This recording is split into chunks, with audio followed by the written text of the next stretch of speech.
of the Governor's Workforce Development Board. Before we take roll call, I ask everyone to please rise, face the flag, and join me in reciting the Pledge of Allegiance. I pledge allegiance to the flag of the United States of America and to the republic for which it stands, one nation, under God, indivisible, with liberty and justice for all. Thank you very much. Just as a reminder to everyone, the chair kindly requests that anyone who speaks today to identify themselves for the record. Additionally, if you're not a member of the board, please give feedback during public comment or wait to be called upon by me.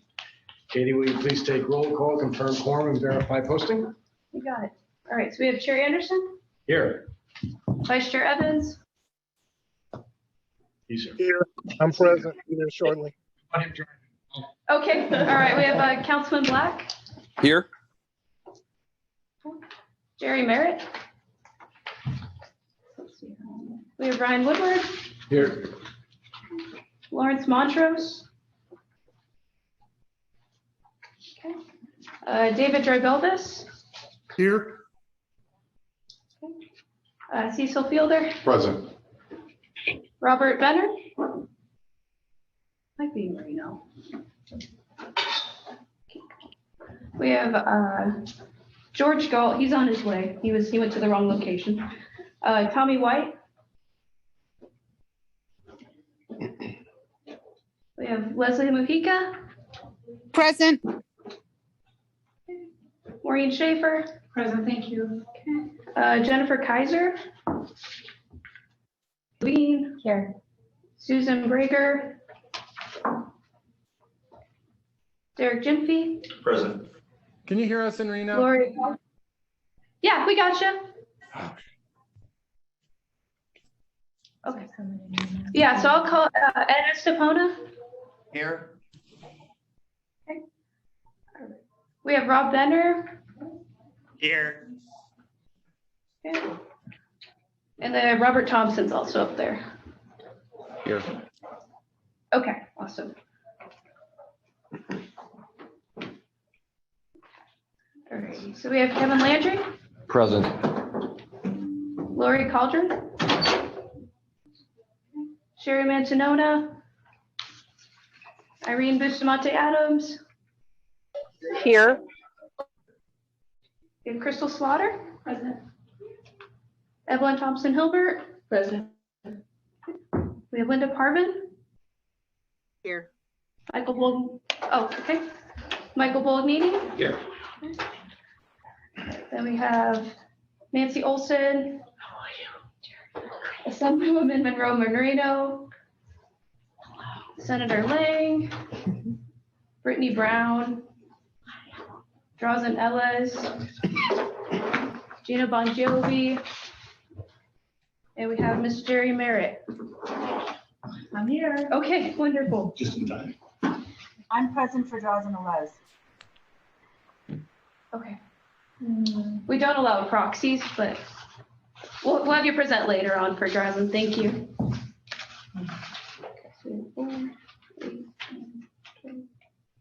Okay, all right.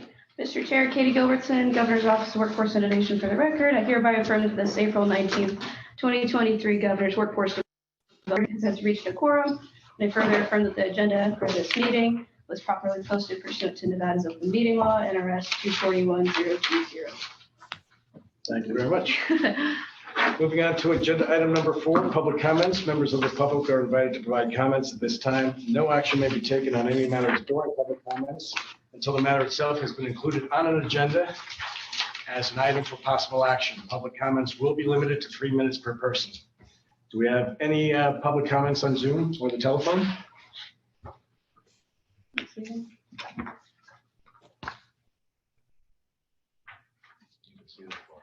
Yeah, I don't see anybody. Okay. No hands raised. Do we have any public comments up in Reno? Seeing none, and any here in the room? Very good, thank you. Moving on to agenda item number 6 for possible action. Is there any discussion before I call for a motion to approve February 15th, 2023 full board meeting minutes? Do you have any edits or corrections? Hearing none, I'll entertain a motion. So moved. Thank you, Michael. Second. Thank you. All those in favor? Aye. Aye. Aye. All right. So moving on to item number 6 for discussion information only. The chair recognizes Lisa Levine, Executive Director of Goin, and Katie Gilderson, Policy Analyst at Goin, to provide some Goin updates. Thank you, Chair. Lisa Levine for the record. I will be brief. Following the approval of the Child Care Policy Report in February of the full Governor's Workforce Development Board, thank you very much for doing that. We received great feedback from the community as well as from the business community in particular. Both the Reno Chamber, the Vegas Chamber, and the Silver State Chambers of Commerce, which is kind of this consortium of all of the rural chambers across the state of Nevada, are interested in doing business symposiums in partnership with the Governor's Office of Workforce Innovation and the Children's Cabinet, as well as a few other external partners to build awareness around this federal child care tax credit called 45F. 45F, of course, was included in the policy report that you voted on. It has a cap of $150,000 per year for businesses to utilize toward offering either on-site childcare or reimbursing employees who utilize home care. Obviously beneficial for both large and small businesses, which is exceptional. We found from the business survey we conducted in December through January, over 90% of businesses in Nevada don't know about the federal child care tax credit. So very excited to increase awareness around how to access those funds. So more to come.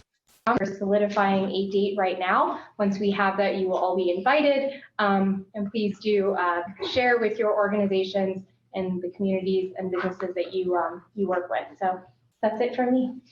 Thank you. Thank you. And Vice Chair is working on a working group to see if we can get a pilot program up and running sooner rather than later, with all of the feedback we got from the community raising their hands saying we want to see if we can participate. Some are churches, some are community centers and alike.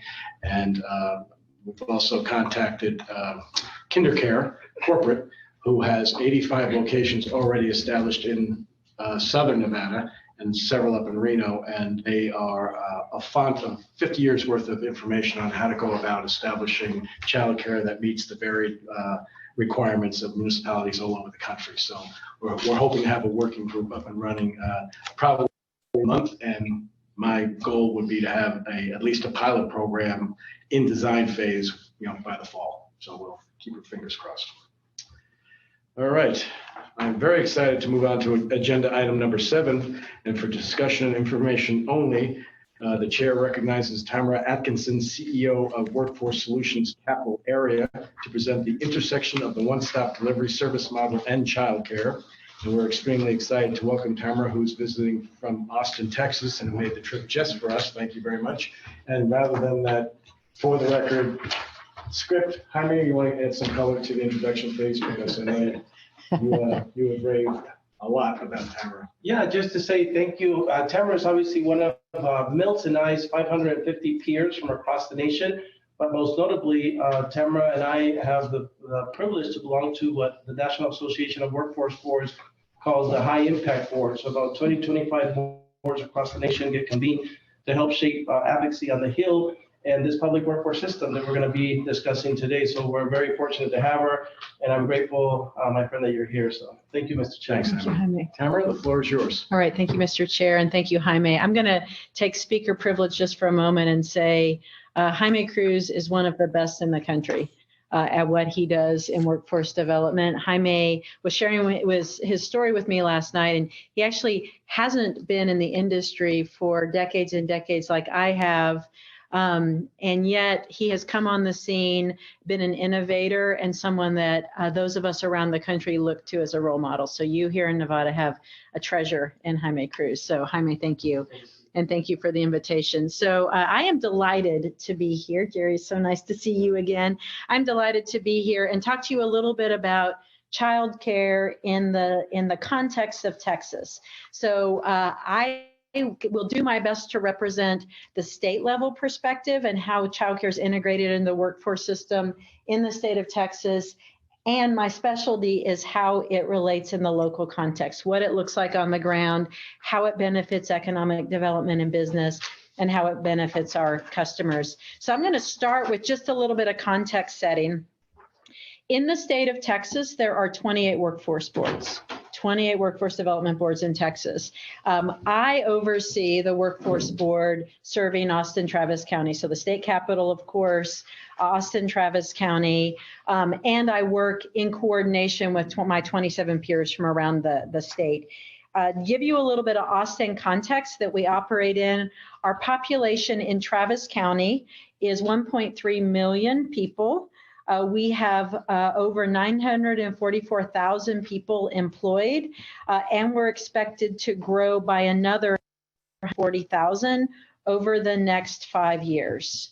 The average household, median household income of people in our community is over $80,000. Over $80,000 is the median, which is over almost 16,000 more than the national median household income of 65,000. So we have high income earners in our community. We also have over 33.5% of Travis County residents possess a bachelor's degree. The national average is below that. We are 12.7% higher than the national average. So we've got a highly educated, high income earning community, and we have job growth at 16.2% compared to 2.4% as a national average. So we are creating jobs like gangbusters. We have people with high levels of education on average, high wage earners, and that doesn't tell the real story of Austin being a community that is somewhat segregated, because there are still low-income workers in our community that quite frankly are being left behind, if not for the public workforce system and childcare. So I wanted to paint that picture of what Austin looks like, and the challenges we face probably are not unlike many of the challenges you face here in your state. So if we can move, okay, we're already on the next slide. Thank you so much. So I'm going to start with a little bit of a history lesson, and I won't try to read all of the bullets here, but what is important for you all to know is that our journey toward having a multifaceted workforce system that is inclusive of childcare and workforce development really started in the mid-80s through the Texas legislature and a House bill that turned out to be really foundational for us called House Bill 1863. This state law reformed both welfare and workforce systems, putting Texas as one of the nation's first most transformative leaders when it came to workforce development investments. Now, you will note that this came before the 1998 Foundational Workforce Investment Act, WIA, or the Workforce Investment Act, that we came to think of as the funding for workforce development across our country. Texas found itself well positioned to be an innovator in the workforce space because of this 1995 ruling that really consolidated and created 28 workforce development boards in the state of Texas, and gave these boards both the flexibility and the authority to design and oversee the delivery of workforce development. So the picture is Texas kind of got out first before WIA came on board. Then WIA came on board in 1998. And then, important to this story and how childcare came to be, is in 2000, the Texas Workforce Commission repealed rules relating to the one-stop delivery system and instead adopted new rules, also in line with 1863, that are reflective of the one-stop principles of WIA and the principles of Texas's vision that are represented in our state plan to focus on, and this is important, streamlining services, empowering individuals, and providing universal access and increased accountability. So then we were, as a system, well positioned then when in 2014, the 113th Congress brought about the Workforce Innovation and Opportunity Act, or WIOA. I'm giving you all this history lesson because I think it's important to show that Texas has prided itself in coming out early and seeing that the integration of various funding streams and services is foundational to how we have felt like we're going to operationalize services to our business community and job seekers in Texas. If we could go to the next slide, please. What I'd like you to take from this slide is that in Texas, we see our workforce system as really creating and supporting an employment ecosystem. My board chair, who's really a visionary, she has been our board chair in Austin for 4 years, and she talks a lot about employment ecosystem. And we see that all these universal services that come together create that employment ecosystem. And so we're very proud that we work in close tandem with our state agency, which is called the Texas Workforce Commission, then the 28 boards, and then our system of local operators. We're all working together to create this system. Next slide. So then how did childcare come onto the scene? So by early 2000, also as a result of this landmark HB 1863, the Texas Workforce Commission began administering other funding sources in through the Workforce Board system. We brought on board the Temporary Assistance for Needy Families, or TANF. In Texas, we labeled it the Choices Program. So Workforce Boards administered TANF resources, and we began implementing Food Stamp Employment and Services, or SNAP, then to be called SNAP resources, WIOA, and then childcare programming, which is part of why you have me is to talk about the childcare programming. And because of all of this shift, what we saw is that childcare really became a key focus of our state's efforts toward integrating and supporting all of these services. Little did we realize, I think, back in 2000, how pivotal childcare would become to our overall service delivery. So if we move to the next slide, this is where, for these next two slides, I'd like to talk to you a little bit about what some of the benefits are and how we integrate childcare. So let me first paint you a picture of what it looks like.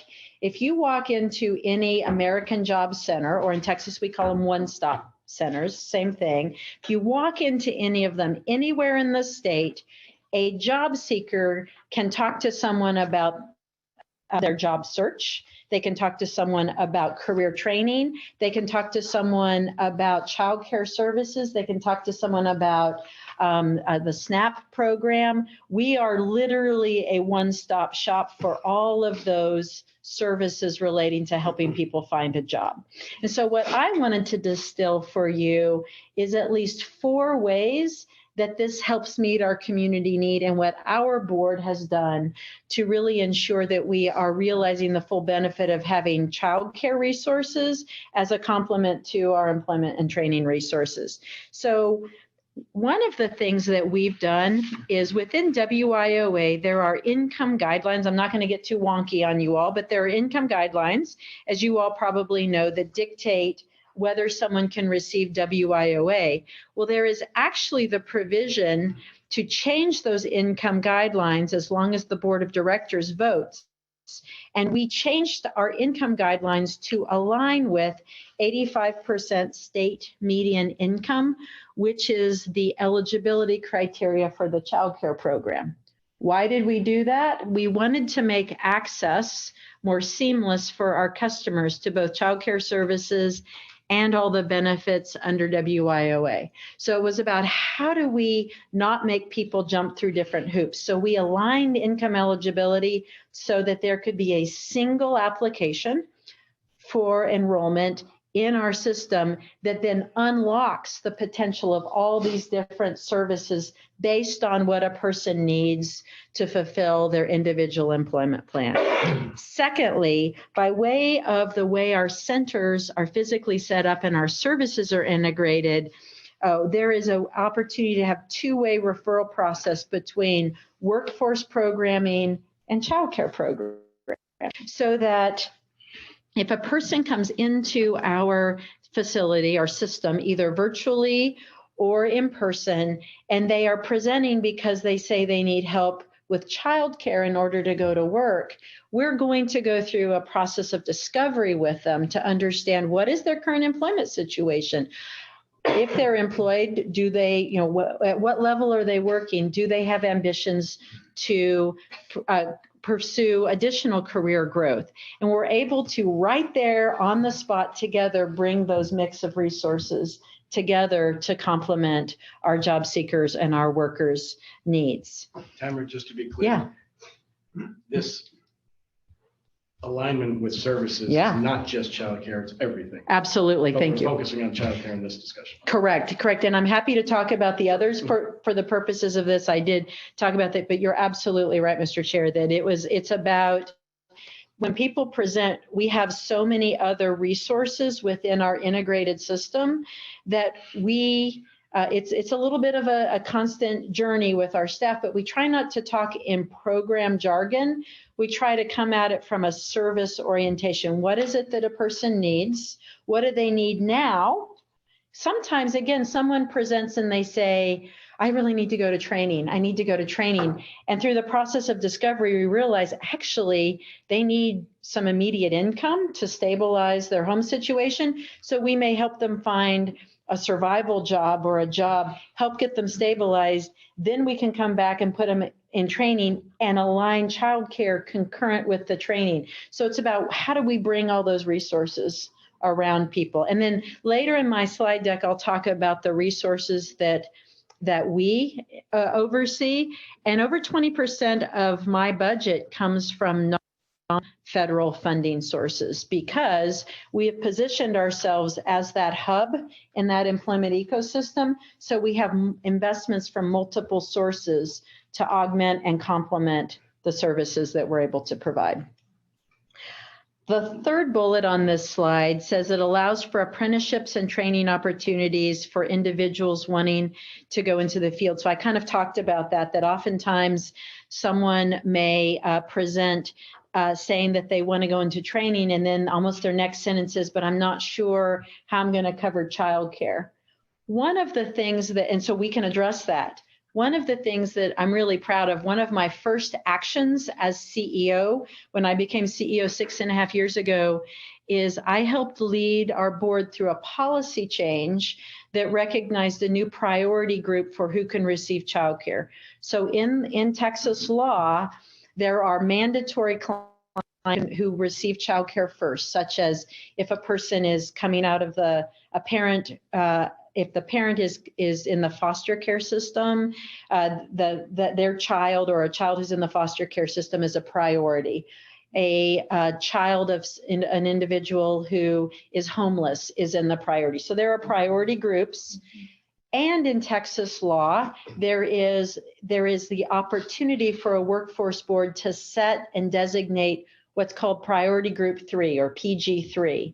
That means that the board can determine who we say is priority. In our area, what we did is we said, if you are in a career training program supported by the workforce board, you get to be in priority group 3. Why did we do that? We wanted to ensure that our customers who were trying to pursue career advancement could have easier access to childcare, that we could match that, remove that childcare impediment. So we did that in Austin to make the way for individuals who needed it to be able to pursue their career goals while they were getting some childcare assistance. And then, I'm sorry. Mike Bolini for the record. Tamara, who owns the childcare budget? Are you facilitating and the money sits in a different organization, or has the money associated with childcare been put under the guise of your organization? It is in my budget. And in a later slide, you're going to see what my budget is. It's the largest piece of our budget. So the money is at the Texas Workforce Commission level, and then they subcontract out. So we have a contract with the state of Texas for the childcare resources. And then, as I noted before, and we're really proud of this, because we are the because we administer those federal child care dollars, it has attracted other funders of child care to our board. So our city and our county co-invest child care resources through our board as a way of making the pie bigger. And we are the implementers of the funding in our community. Thank you. And- Tamara, I had one more question. Yeah, sure. Evelyn, for the record, Thompson Hilbert. Are these aligned or correlated any way or any restrictions to in-demand sector jobs? So in other words, if somebody comes in and they want training, because I know you mentioned what they want training, is there any restriction for the childcare if it's not in the other prioritizations for in-demand sector jobs, training opportunities? That's a great question. So with the federal child care dollars, we're not allowed, it's based on eligibility of the child. And so there is a parental activity. A parent has to be, so this is important to say, and I promise I'll answer your question. Child care is not a handout. Child care is not a handout. In order to receive child care, the parent or caregiver must be actively working or in a in a career education program at least 30 hours a week. And there is a parent copay. So there is a participation requirement in order to receive child care. Now, to answer your question, the participation, either the work, industry of work, or the career education, if we are not funding that career education, we can't stipulate what area it's in, and it's not tied to whether we can provide childcare. So because if the child is eligible and the family's eligible, if the person wants to be a cosmetologist and that's not on our target occupation list, we will still fund the childcare. Now, in order to receive that priority group 3 designation and jump to the kind of toward the front of the wait list, because we typically have, I should say this, we typically have between 700 and 1,500 families on a wait list at any given time. So the demand for subsidized childcare far outstrips our resources, even with almost $54 million under management in our board alone. Across the state of Texas, subsidized childcare only represents about 11% of the total need. Wow. So it is a significant barrier in our community to families being able to work. Now, so imagine at a grocery store, 700 people deep. In order to move toward the front of that line, if you are willing to take and interested in taking career training in one of our targeted industry sectors, that is how we create that carrot, if you will, to help incentivize people getting trained in where we know there are good jobs waiting for them. Thank you. Yeah. Sorry, it took me a while to get to your answer. I'll keep going here. And I hope you've heard some of my examples. My 4th bullet here is our system is locally customizable to meet the needs of our customers and our community. So that's the beauty of the way our funding flows. From the state of Texas, there are requirements. There are requirements about how we set up our wait list. There's requirements about who is mandatory to receive child care first in a community and so on. Requirements around reporting.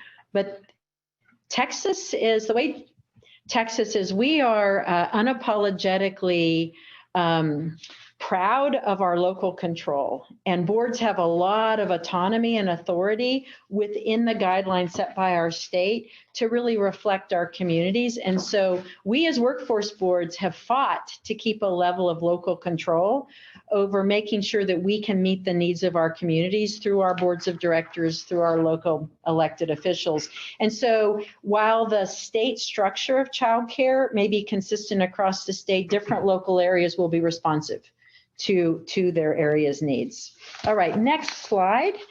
Some of the benefits that I will just double down on that I hope you're taking from some of my talking points is for individuals that access our one-stop delivery system or our American Job Center, there's really streamlines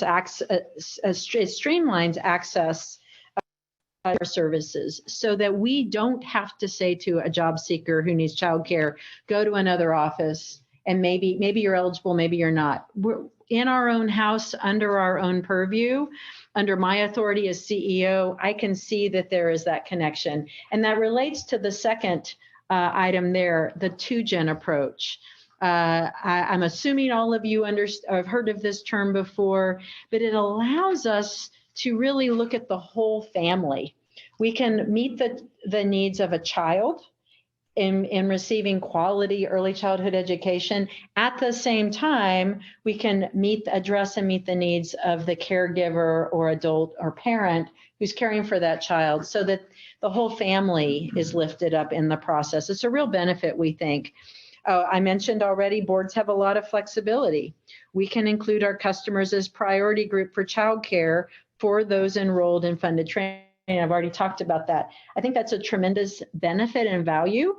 And I'll just be bold enough to say, in Nevada, I hope that you all would consider giving your boards that ability to respond to their local communities. It's been a big part of why I think Texas has been successful. And it has made the Workforce Board an attractive partner to other funders. So I mentioned that our city and our county co-invest. It is not by accident that I administer millions and millions and millions of dollars from our local government through our system, because they said, wait a second, so you receive millions of dollars of federal WIOA, job training dollars?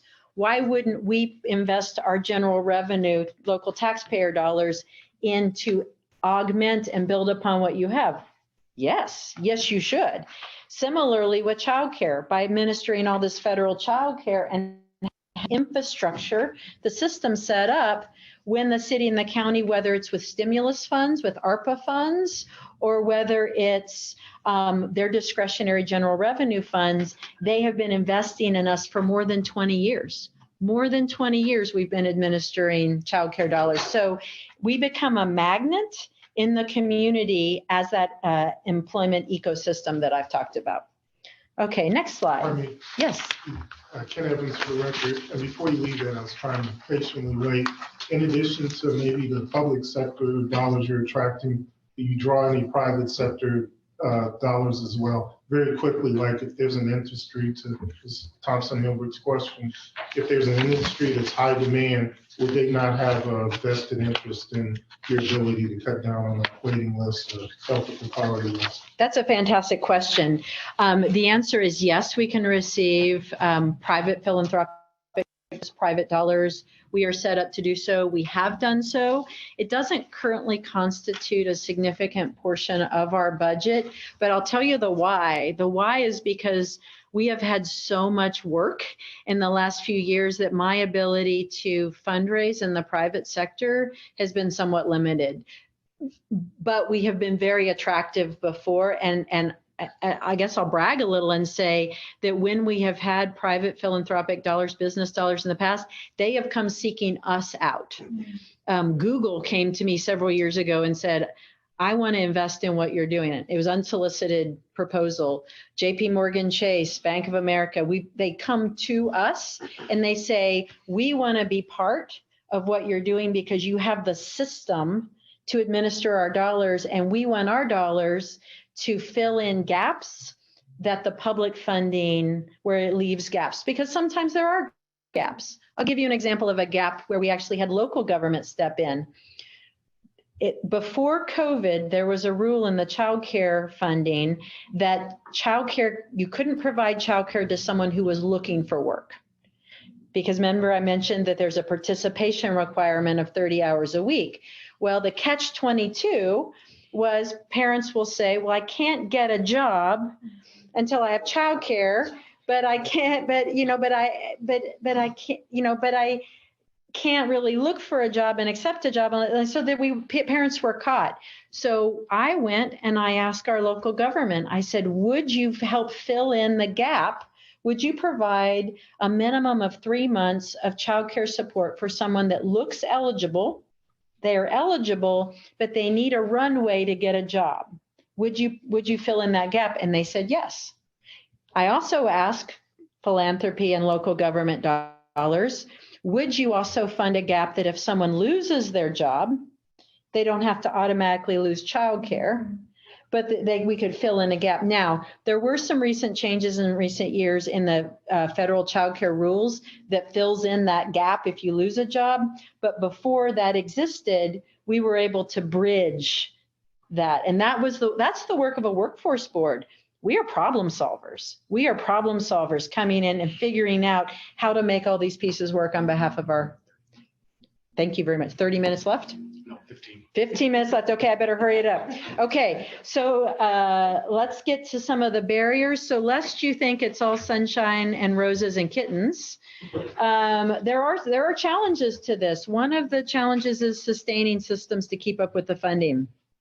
We've seen in recent years with child care stimulus dollars that have come down to states, our system has really had to, with millions and millions and millions of new dollars that we get to spend. And, you know, it's a good problem to have, but it has challenged our system. Our cost allocation model has been somewhat challenged by it. What that means is that in our board area, we can allocate overhead costs based on expenditures. Sometimes in childcare, some of those expenditures have lagged. It's kind of wonky financial behind the scenes, but at times that has been a challenge in everyone paying their fair share, is how I would say, in our system. We have to watch that, and we have to have really good fund accounting processes. And then the last slide, we're not immune to staff churn. And so much of what we do is very technical and administrative. When you have staff turnover in some of these key positions, sometimes it can set us back a little bit. So we have to continually watch that. So as we move forward, and I move toward the end of my slides, I wanted to take a minute and talk about how we look at our work in the community. So I've been talking a lot about resources that we put into what we call childcare scholarships. We call them scholarships because the funding that we provide for early childhood education is a down payment on a child's education. And why do you just call what someone gets when they're going from high school to college a scholarship? Why don't we call that investment in early childhood education a scholarship? So we started calling it a scholarship. And so we do a lot of work there. We also spend a lot of time, an equal amount of time, building up the quality of the industry. What does that look like? We have formed, and we're part of, we lead what's called QC3, or Quality Childcare Collaborative in Austin. And its mission is to really increase the quality of our early childhood education providers in our community. Why? Because this isn't babysitting. This is not babysitting. This is education. That's why we call it a scholarship. This is a down payment on our future workforce. It's a down payment on the workers that economic development are going to hire in 15 years. This is what it is. It's about investing early in the pipeline. And so we spend a lot of time and money to invest in a program in Texas called Texas Rising Star, which is an accreditation process, and there's several levels. And now in the state of Texas, to receive any of the public childcare dollars, starting in 2024, to receive any of the childcare dollars, the provider must be TRS certified. Texas is saying it's not good enough that you will accept our scholarship and you will serve the children. You have to have quality standards, and you have to be continually increasing those. And then the rates that we pay those providers increases according to the level. The higher the level, the higher the reimbursement. It's all about providing an incentive. I'll also say that through this initiative, we provide coaches, business coaches, to our child care providers. Why? These are small businesses, many of them, most of them female owned, many of them women of color, many of them have never had any business school training. They got into the business because they love children and they want to make a difference. But the margins are so small in the best of childcare providers. So we're providing business development coaches to help these small businesses essentially run better businesses. But this is an example, and I could go on and on. I won't for time, but we've got so many ways trying to build up that industry. It is about the families. It is about the kids. It's also about seeing that we're helping another part of our business community. Pardon me, Chair. Yeah. I don't want to belabor the presentation. Sure. Respect for time, but what I, for one, would be interested in is if there's a way to compile statistics that say we have X amount of child cares, X amount of them are already involved in QC3. Beyond that, X amount of them already meet these requirements. X amount still need to meet the requirements and the provisions that are being made to do that. I think on one of my next slides, I may be answering some of that. Check me again when I'd be happy to answer that. Let's talk about our impacts. So I have some statewide statistics that time permitting I can get to, but first I want to talk about, and this is just Austin, Travis County alone. The child care program is set up to benefit the child. We know, as I've mentioned before, we believe it's a down payment on our future workforce. What we were surprised to find, but gratified to find, is we, in Texas, our boards have access to unemployment insurance wage data that allows us to track and report the outcomes of everyone we serve. We can tell you when someone exits our program, where they go to work, how much they're making, and then I employ a data analyst that looks post-program to pre-program and reports to me and my board of directors. Here is the impact we've had. So look at that first statistic, over $6,000. Even though the child care program is not set up to be a wage increase program for parents, look what we found. On average, families increase their wages when we supported them with child care over $6,000 a year post-entry. And that's immediately after exit. And we know that that keeps going up. Last year, we served almost 5,500 children with scholarships. We contracted with 341 child care providers. So some people have asked me, are you in the child care business? I've raised 2 children. I've done that. We are not caring for any children. We are the hub that contracts out and provides support to those child care facilities. So we have 341 contracts with providers that have agreed to take our scholarships. We have 43 providers who've raised to hire TRS, Texas Rising Star Quality rating. And I think I have a statistic here. You had asked me, maybe it's on one of my next slides here, about how many more still to go. 341 children enrolled in continuity of care. This is that I was mentioning that bridge funding to you earlier, that where it may not be business philanthropy, but it is general revenue from our city and county that fill in and provide that gap childcare funding.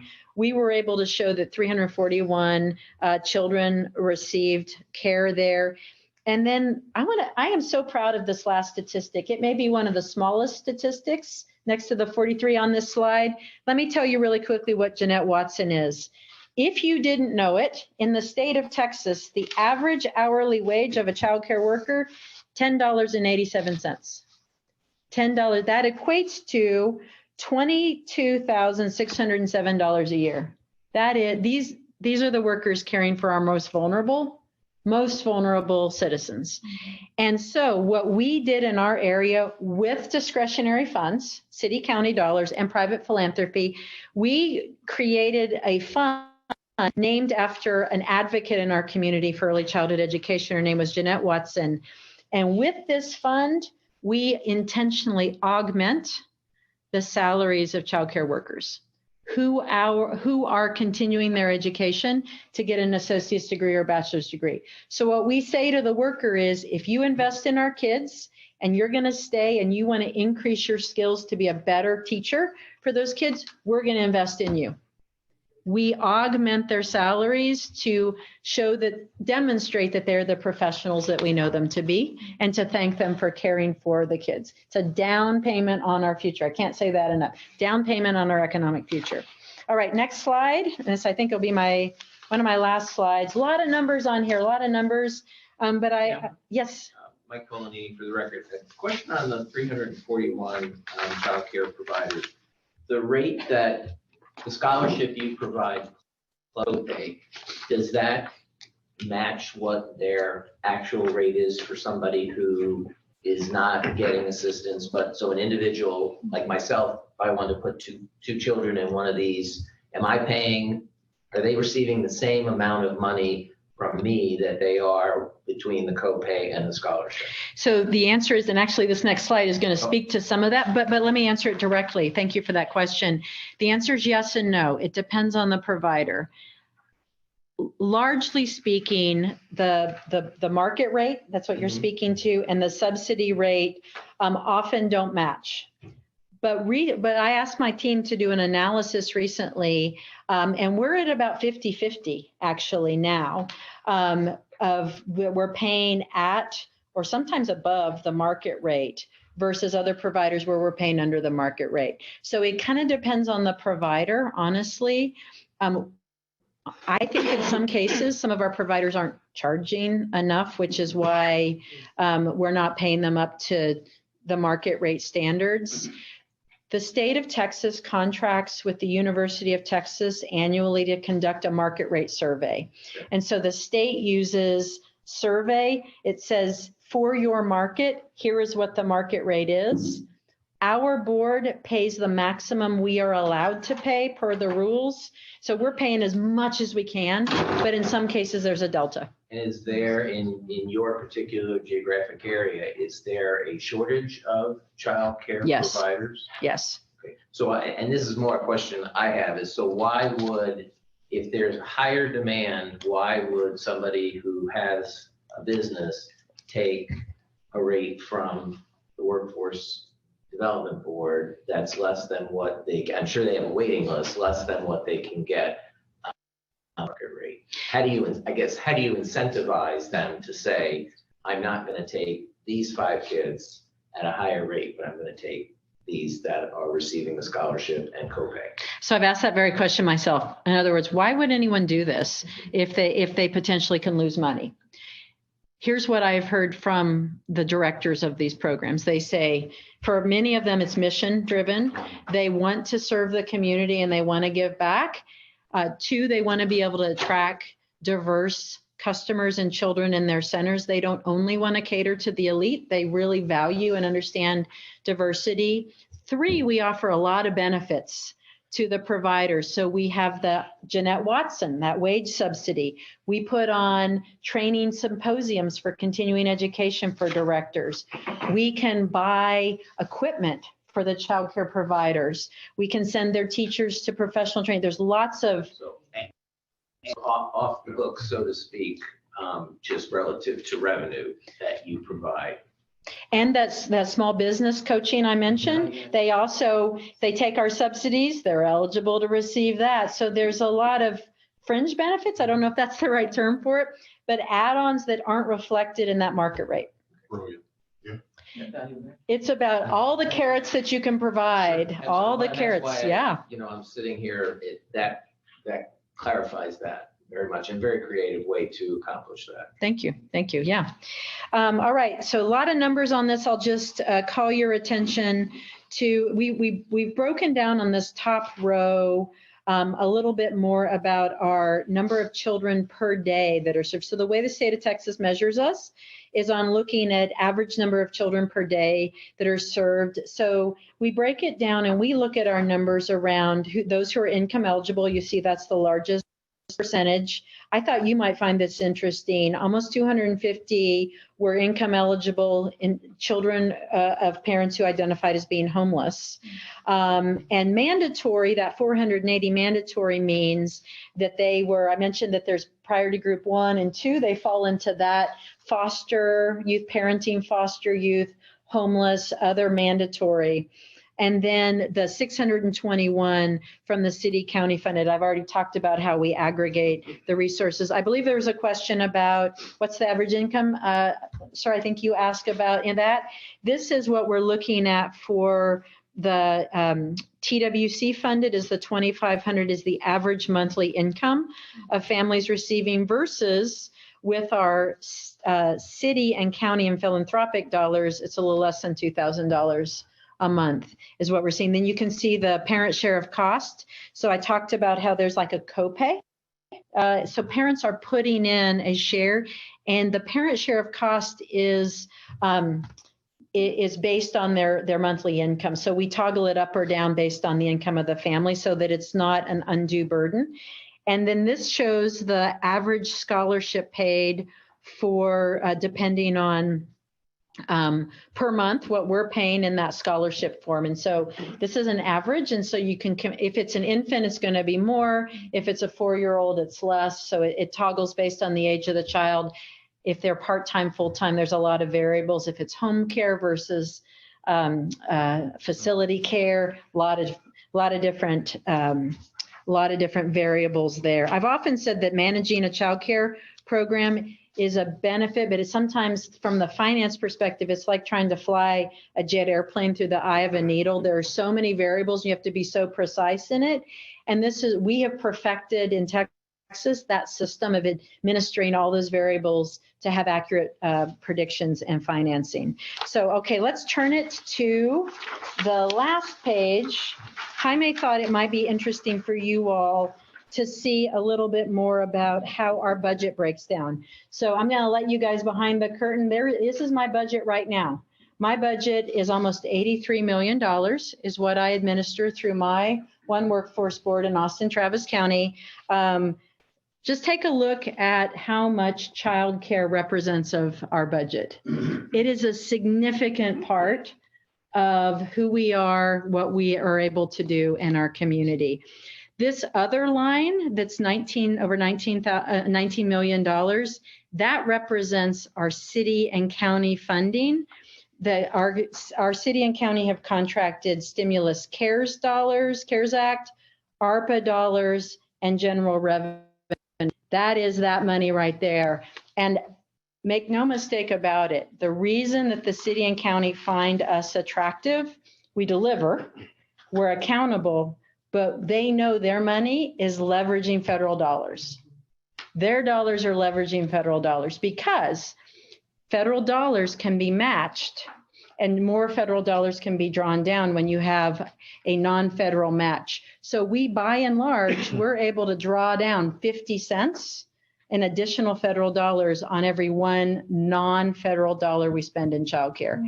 It is a significant benefit to the state and to our community that we can match and draw down. And that again contributes to what we're trying to do in supporting our employment ecosystem. So our WIOA, you guys are familiar with that, being a workforce entity, $8.3 million. There's our TANF and SNAP. And then the WIOA these are apprenticeship grants that we have brought into our community to administer in our community. So so much more I could say. I would love to talk to you more and more. I will just kind of end by saying that I sincerely believe that our value in our community comes from the variety of resources that we have to administer. Edward Estepona for the record in the north. I'm looking at that 52 million child care assistance dollars. I'm still unclear where all that money comes from because I know in the state of Nevada, I don't know if we are given any money from a federal standpoint for childcare subsidies or anything. I know there's opportunities to do one shot, which is what we're dealing with now, but you know, for sustainability purposes, it's all about trying to figure out how to get something coming in as an inflow of money on a regular basis. So when you stand up a program, it can keep on going as opposed to one shot and then you're done after a year or two. So I'm sorry, the question is, where is all this money coming from? Yes. So the question on the table is the 52 million. Where's the 52 million funded from? That is a combination of the Texas Workforce Commission formula funding that comes through the Child Care Development Fund, federal dollars, plus it is a portion of ARPA funds, stimulus dollars that is one-time money that is to support and augment the child care system. And it includes a third pier, which is our city and county investment in child care. I apologize that I didn't break that out for you, but it is from those three sources that make up that 52 million. Thank you. All right, any other questions at the moment? I told you to stun them into silence. Tamara, thank you so much for your time. Thank you. Jaime's her ride, so Jaime has to present, so she can't leave, so I'm sure she'll be around for questions after we adjourn. So thank you again, and your timing was impeccable. Okay, very good. Thank you. All right. Is that good? All right. So let's move on to agenda item number 8. For discussion information only, the chair recognizes our core Wiola partners to present their first quarter 2023 updates. We will hear a short 2-minute presentation from each presenter that is based off the reports they received last week. Please save your questions until the speaker is finished with their presentation. We'll start off with Jaime Cruz and Brett Miller from Workforce Connections.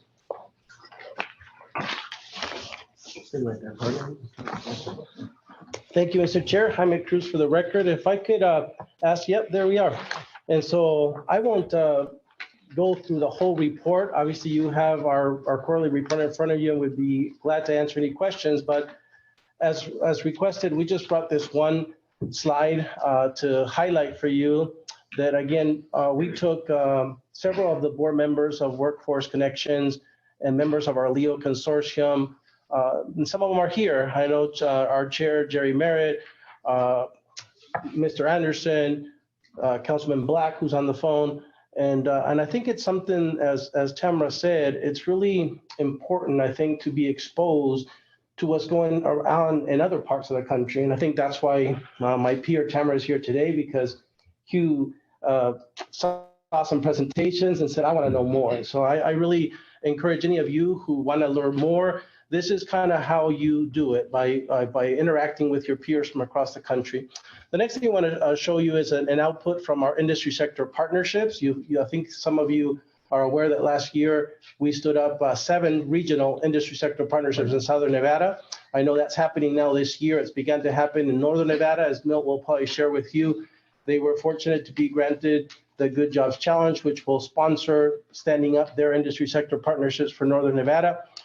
I also wanted to share, and so I'm sorry, so one of that output is the Student Showcase, the very first one. We aim to have 4 every year, but it's really about taking those employers that have told us they need people, they need talent, and connecting them to that earliest piece of the talent pipeline, which is the K through 12 system. So we had a Student Showcase at Cimarron Memorial High School where 30 to 40 talented young kids displayed their critical thinking, problem-solving, teamwork, communication skills for employers, and were able to receive internship and job offers when they graduate. So it's something that we're going to continue to do by the request of those employers.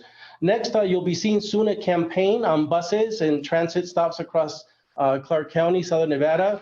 Our partners at the RTC have agreed to help us do an outreach campaign to be able to reach, and I know Chair Anderson asked me to make sure I said this, is there's 42,000 young people between the ages of 18 and 24 in this valley that have graduated high school but are not meaningfully employed or engaged in post-secondary skill acquisition. And just imagine how much help that would be to employers if we can make sure that these young people engage in the labor market. So that's a campaign coming up that you'll hear more about. And of course, we just past week, we were able to launch our newest Employee MB Career Hub at Hope for Prisoners. And there's 2 more coming. If you don't know, this system, as you heard, is built to serve employers and to help with economic development, help small businesses grow. For decades, it's been difficult, and we've tried very hard to get employers to believe in us and engage with us and with this system. And one of the biggest signs is we were the first region in the nation to have a Chamber of Commerce host an American Job Center. That was the Vegas Chamber. We're very proud of that. We received an award for that. But this is even bigger. One of the President Club's member of the Vegas Chamber said, why can't I, as a business, host an American Job Center? Of course, I tried as hard as I could as a bureaucrat to find a way to say, give them all the reasons, but there is none. And so the good news is that we will be the first region in the country to have a private business host an American Job Center, and that's Movement Fitness. We'll invite you to that grand opening. And we have another one also opening in Alexandra Library in June, and we'll be glad to show those dates when we have them. So And that hub is intended to get in front of those young people who are disconnected from any system. So we're going where they are, where we know they are. yes, Mr. Chair, part of the research that we did is we were finding these young 18 to 24-year-olds in YMCA's, Boys and Girls Clubs and gyms. And so this is a perfect place. We went and found a bunch there. And so we want to set up shop right where the supply of talent is. And by the way, gyms also have small businesses that are members. And so the people that are there are going to be able to find the talent they need right there in the American Job Center. Any questions for Jaime? Derek Jumpy for the record. I mean, what, in terms of efforts, what are you all doing around just the digital outreach?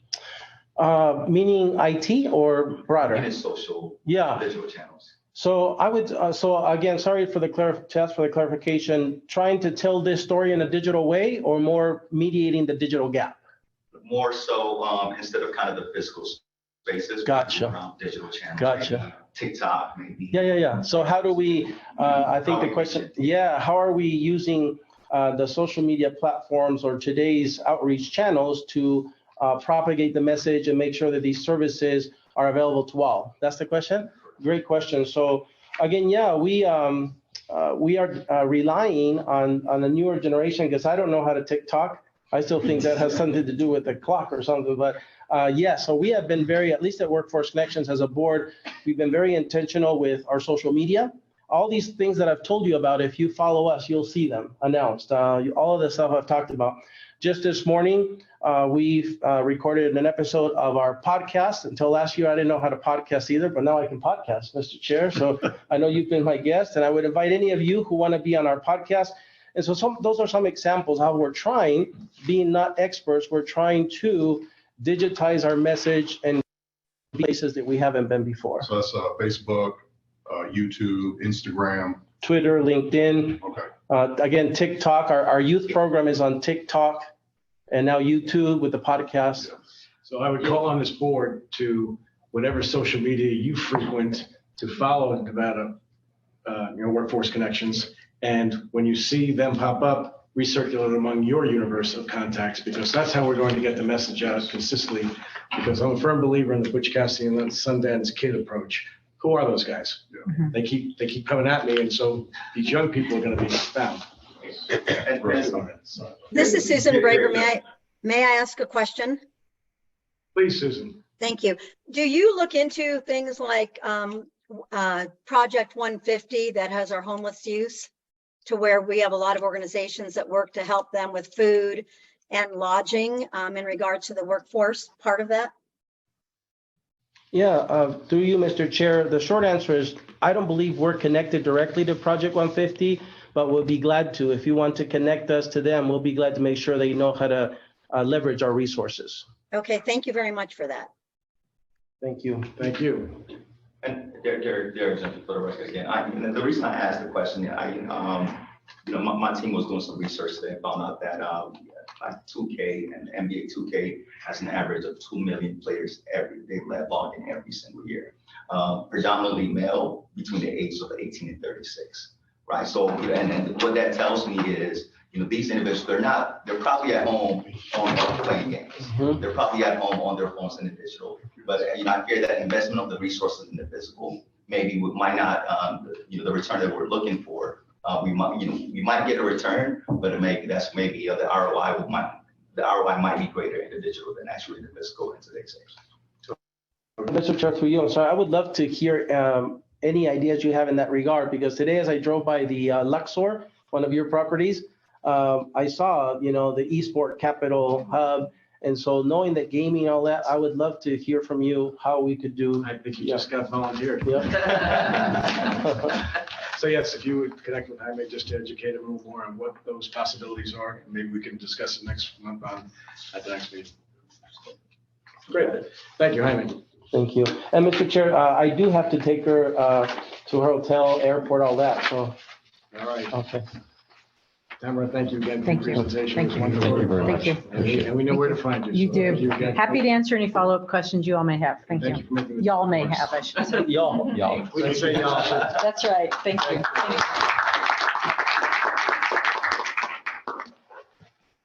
All right, moving on to Bill Stewart with Nevada Works. Good afternoon, everyone. I think I need to start going before Jaime. Why is that? Well, I kind of feel like, at any rate. So I just wanted to give some updates on where Nevada Works is and some of the things that we're doing. So through our employee NV hubs, we're dramatically increasing the number of workshops and the types of workshops that we're providing to our customers.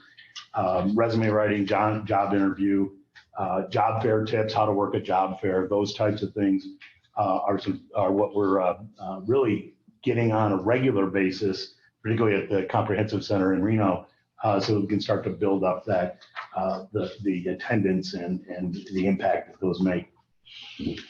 We're also increasing the number of industry-specific job fairs and hiring events that we have. So in conjunction, Nevada Works in conjunction with the employee career hubs and the business hubs are identifying those in-demand industry sectors and actually having job fairs for those sectors, for instance, manufacturing sector, healthcare sector, and so on. And what we're doing at those events is that we are in a non-invasive way so that we don't disrupt the flow. We're collecting the information, name, telephone number, and email address of those attendees so that we can then reach back out to them. Hey, did you get a job? If you didn't, here's some services that we have to offer. And what we're finding is that a decent number of the folks that come to those job fairs aren't in the system. We have not engaged with them in any way. So we want to increase that. And so that's something that we're being very intentional about and working on. The other thing, and I think I mentioned this at a previous meeting, Nevada Works currently has service providers, their own offices in some of the rural counties where there also are employee NV hubs. So effective July 1st, Nevada Works services will be provided in those rural counties, will be provided in the employee NV hubs, so that that really speaks to what we're all talking about from an alignment perspective, from that one-stop perspective, and to us, it just no longer made sense to have separate locations. So that'll be effective July 1st of 2023. We're also in conjunction with Dieter having conversations with other localities and municipalities on how we can replicate that model, replicate those hubs in other areas. And it doesn't have to be, the way we're approaching it is, it doesn't have to be, 10 to 20 people in a hub, right? It can be as simple as 2 or 3 people that are there, even if it's on a rotating basis, to the language that I heard earlier. How do we get those services in front of those folks? And so that's something that we're working on right now as well. And Milt, Hugh Anderson for the record. Yes, please. Your geographic footprint is far larger than down here. And so this is critical for you to go where your potential customers are. It really is, particularly in the rural counties. I mean, there can be hours drives to get to the local employee NV hub. And so the need is different because in Reno, where the tech explosion has occurred, it's far different than the true rurals in Elko County and the like. That's exactly right. And I'll talk about that a little bit more when I present on the Good Jobs Challenge, but you're exactly right. Some of the other partnerships that we're developing, we're working with the Office of Small Business Advocacy and the Reno Sparks Chamber of Commerce. We're going to attend their Small Business Resource Fair on May 4th, which is really to help businesses understand the ecosystem that's available to them from a support perspective. So it's business and industry is going to be there, and there's going to be multiple organizations that are saying, as a business, here's some things that are available to you to help support you. We're working with the Department of Health and Human Services. They have some recovery-friendly workforce programs here in Southern Nevada that we're trying to replicate up north, and really excited about that. Really think there's some opportunities for us to do some good work around that up in starting in Washoe and then throughout a region.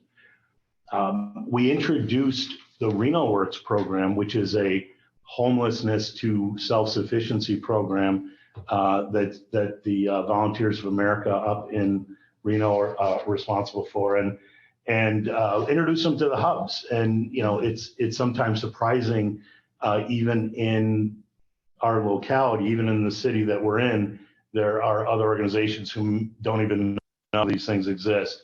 And so we're working on that, but at the same time, you know, and sometimes this is a one-off approach. And so we spoke with them, exposed them to that hub, and they latched on. So now they're using the resource center, they're using the conference rooms, they're having their folks attend the workshops. And so it's just kind of one example of how we can take, you know, even on this one-off approach, how we can bring some of these other entities in and have them use the services that and infrastructure that we have available. We're working with OSIT. They're doing their broadband listening tour, and we provided them with space and support. That's actually happening right now up in Reno at the Reno Town Mall. And we are working with the Office of New Americans. They are having a foreign credentials event on May 9th, and we've provided them space and support for that as well. We have from the state an incumbent worker training grant, which is an existing worker training is really probably a better description of that. And so we're able to provide training to employees where the employer has identified that they will give one of four things to that employee upon successful completion of the training. And those four things are a wage increase and or a promotion and or a title change, or it can be for layoff aversion. So if there were some individuals, employees that needed training or they were going to have to be laid off, we can work with that as well. We are establishing a pilot program with Metrics Learning, which is the organization that provides our Skill Up Northern Nevada platform. And they're going to, the contract that we have is they're going to work with employers and develop a skills track based on the employer's needs. And because it's on Skill Up Northern Nevada, which is a system that we're already paying for the education aspect of it would be at no cost. And so we're kind of trying to leverage that incumbent worker training with some other dollars that we are currently spending for Skill Up Northern Nevada to really get that the braiding and leveraging. And I want to thank Dieter for the fact that they are providing both the boards with additional funding and have extended the grant period so that we can provide more of these upskilling opportunities through June of 2026. And as Jaime mentioned earlier, NevadaWorks was awarded a Good Jobs Challenge grant of almost $15 million. And we have now branded it as Good Jobs Northern Nevada. So that's a language that we're using. We are knee deep in outreach and recruitment to employers. We've held or are in the process of holding 13 industry sector partnership meetings so that we can input from employers. We've also started pre-enrolling participants. We're expecting that we would start trainings in September of 2023. So we're working through that right now. Part of what we will be doing with the Good Jobs Challenge grant, it was really predicated on partnerships and leveraging of resources. And that's really what EDA wanted to see. So we are engaging with those community-based organizations. And thus far, we've been able to get almost 40 community-based organizations to commit to partnering with us and leveraging their resources to help spread this as much as we can. And then we have obtained multiple additional letters of support and employer commitments for this program. And so the idea behind this, in a nutshell, I guess, is regional workforce training systems that are employer driven. So if we know what the employers are looking for, if we use trainings that meet their needs, and we train up these folks and provide the supports, we can provide dollars for childcare, for transportation and those types of things. And we put these individuals that have been trained up back in front of these employers, it ought to be a no-brainer for them to hire. And that's really what this is meant to be, and that's what we're hoping for. And so with that, I will entertain any questions. We have time for one question from Milt. Yes, George. George Galt, for the record. I heard you talk about rural counties. I didn't hear you talk about rural Clark County. So we cover 13 counties in northern Nevada. Okay. Yeah. So we don't cover the 4 counties we don't cover: Lincoln, Nye, Esmeralda, and Clark. That's Jaime and Workforce Connections. Okay. All right. Thank you, Milt. Thanks. And your plate's pretty full, so you don't have to shy away from Jaime's presentation. Chair. Yes, sir. Derek, some people record. Milt, I just see a note here on kind of your work your board work on strategic plan to become a high performing board. So I'm just interested, as how are you leveraging just technology, right? As part of the strategic planning process, how are you all thinking about leveraging technology to become a high performing board to increase efficiencies? Sure. So those are some of the things that we're working on right now. We're really in the really infancy stages of what this looks like. And so right now, what we're really trying to focus on is outreach, identifying what we're looking for from a composition of the board perspective, taking inventory and identifying gaps and continuous improvement. And so technology is a piece of this. I know you asked a question earlier about digital. And so we are actually in the process of both for our Good Jobs Challenge grant and for our WIOA, bringing a marketing company on board. So an outreach company on board so that we can better get our name out there. And so that's some stuff we're working on right now. We don't do marketing. I'm sorry, we don't do marketing. All right. Well, to be fair to the other presenters, thank you, Milt. Yes. Let's move on. So moving on to Maria Wortman-Meshberger with the Nevada Department of Health and Human Services, Division of Welfare and Supportive Services. Good afternoon, everyone. For the Division of Welfare and Supportive Services updates, our division's Workforce Development Unit has created a partnership with the Southern Nevada Regional Housing Authority for the TANF Community Work Experience Program, also known as CWEP. In addition, they are working to make this an on-the-job training site for successful CWEP participants with the goal of permanent full-time employment. Also, the Recovery Friendly Workplace Unit, which serves individuals in northern, southern, and rural Nevada with the assistance from the state workforce agencies and partners, is working to design pathways for underserved youth in our communities. The collaborative meeting was held in March with various partners, including DETR and the Department of Education, Northern Nevada Literacy Council, Employee EMV, and the Division of Child and Family Services to develop workforce pathways supports prior to graduation. Also, all of our workforce units at the division, including our Workforce Development Unit, also known as WDU, our Recovery Friendly Workplace Unit, which is the RFW, and our Homeless to Housing Unit, have all gone under our new Workforce Support and Development Manager.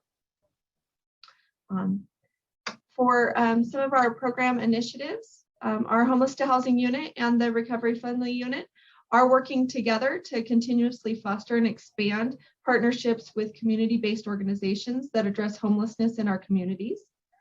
And the Recovery Friendly Workplace and the Division of Public and Behavioral Health will be working together through shared funding to assist shared customers with finding employment opportunities with a sustainable wage and developing housing supports for them. And some additional information for our division is our Recovery Friendly Workplace Unit has provided the managed care organizations, or MCOs, with information on all the services our agency provides so that they can do outreach to our program participants regarding services that they may need if they call their MCO. And an update from our last meeting, the WDU has reached out to the high school students who will be graduating in 2023 this year, and about careers in state service. They were able to identify 166 high school students across the state who are interested in state careers, specifically with our division. So thank you, everybody. Thank you, Maria. Does anybody have any? Ryan? Ryan Woodward for the record. Can you talk about, in your first bullet point, you said you're looking to make this an on-the-job training site for these CWEP participants. What kind of jobs? What is it that you're talking about with that site specifically? I can get you more information on the specific jobs because I don't have that right here in front of me. So usually our CWEP participants go in to jobs maybe into clerical or things like that agency needs, and then if they had openings in those, hopefully those individuals could transition and apply for those positions, and then we could support them through our on-job training program in TANF. This is Robert Thompson. Robert, can you hang on 1 second? We got a Say it one follow-on more question time. from Ryan. Go ahead, Ryan. So these are jobs within the TANF community? That's what this is specifically for? And these would be, at this particular site, it would be for the Southern Nevada Regional Housing Authority, where they're doing the CWEP. In this particular case that I'm talking about.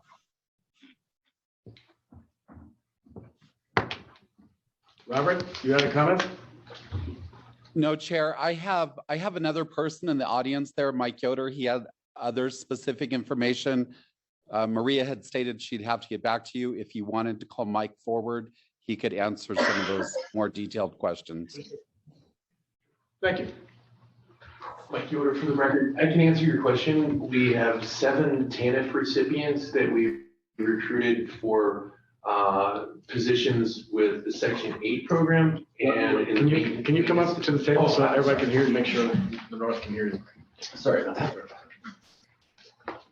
In case I wasn't heard, Mike Yoder for the record. Just to answer your question, this is a pretty new project. It's a few months old, and we've recruited so far successfully 7 TANF recipients, which for the TANF program, you have to have children in the home. So those are parents working in the CWEP program. They get a stipend each month, but the project was designed to transition from just the CWEP, which is basically volunteer with a stipend being paid through the TANF program, to OJT, where the employer intends on hiring our TANF participant permanently. And we subsidize that wage, paying 50% or reimbursing 50% up to $1,999. And they'll be working permanently. They're starting out in the clerical capacity for the Section 8 program. And some, I'm told, are in the maintenance section for the Housing Authority. Answer your question, Ryan? Thank you. Mr. Evans? Yeah, very quickly, Ken Evans for the record.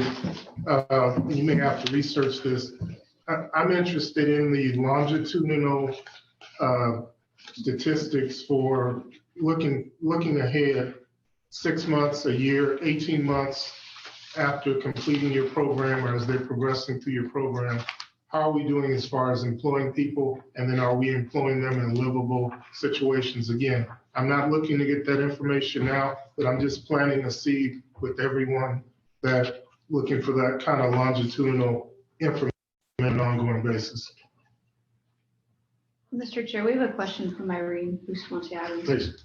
I can read it. So she says, You can read that, Rebecca? yeah. So She's she young. said, I would like to know how many of the high school students mentioned are from Southern Nevada.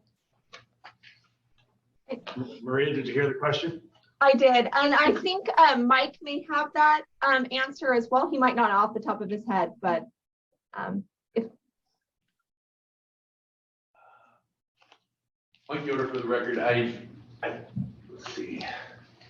I don't have the breakdown between Southern Nevada and Northern Nevada with me. I can provide that information though as a follow-up. But we have over 200 high school students that are interested in working for the state of Nevada that we've accumulated over the events that we've done recently. Excellent. Great. So the Hugh Anderson for the record. Maria and Robert, if we could have tracked this data, it would be very, very helpful. So go back to Ryan's question, supplementing Ken's question. This kind of information is very helpful, but when we start seeing data sets and we can start tracking them, it would be great to know of those 200 students who've shown an interest, how many do we actually secure as employees? Where are they being dispersed in the system? So, because we know we have a massive labor shortage within state apparatus. And so it's going to be very important for us to understand how you got them, what enticed them into the system, and how they're, what kind of career path they're on. So that would be very helpful for future meetings. Mr. Chairman, one of the things, Mike Polanini for the record, that I'd like to know too is how many students did we actually touch to get the 166 that are identified here? Was that 1 or 2 high schools or? So that would be very helpful to put in context the 166 or 200 that you're referencing. Right, because again, Hugh Anderson for the record, recognizing it's a new program, the number 7 for 7 participants. Recognize it's a heavy lift, but 7 doesn't seem like a lot of penetration for what we're trying to accomplish. So to understand how these programs, how much effort is being expended to get 166 students enticed would be greatly helpful. Mike, for the record, I do have those statistics exactly broken down. If you give me 5 minutes, I can get them. Certainly, we'll round back to you. Okay. So why don't we move on to Ariana Florence with the Nevada Department of Education and Adult Education Office. Good afternoon. Thank you, Mr. Chair. Ariana Florence for the Nevada Department of Education. For the record, just have a few updates. I'm filling in for Nancy Olson today, our Title II State Director. She's currently out of the office until at least the 24th this month, pending on medical release. So if you have any immediate needs or any questions from us that need to be taken care of timely, you can contact me at Ariana Florence, ArianaFlorence, at doe.nv.gov. Our 7 adult education programs are still having issues in hiring staff and teachers, as you mentioned earlier on the labor shortage, but they're currently delivering in-person and distance education services as well. Our website, nevadaadulteducation.org/students, lists all programs available throughout the state as well. So all students can go in through that portal that is up and running now and apply to any Title II program in Nevada through our online portal. We also administer the high school equivalency in our team, and we had been experiencing some issues with the HiSIT transfer of power. I don't know if you all know, but HiSIT, the test was sold from the Educational Testing Service to PSI, but these issues have somewhat lessened lately as we work through them with PSI, and all HiSIT testing centers in Nevada are actually able to assess testers at this time. Our enrollment figures have actually been trending upwards this year, not as much as we expected. We're currently at 4,367 students as shown on the slide. It's actually a little bit higher since yesterday, 4,510, which is over 30% higher than around that same time last year. Our measurable skill gains, however, have been holding steady at around 41 to 42%. The last thing I really have for today, it's not much, but our team is changing from a yearly employment data match to a quarterly data match for employment and wages. We've been working with DB Driven to facilitate this, and the first quarterly match should be occurring at the end of the month. That's all I had for Title II. Thank you, Mr. Chair. Ryan Woodward for the record. Thank you, Ariana. Appreciate that. Just one clarification in your first statistic. Is that year to date 21-22, the 4,172, or is that the total for that fiscal year? Yes. Year to date, we have 4,367 students on the slide, but it's actually 4,510 as of yesterday morning. Total students for Title II.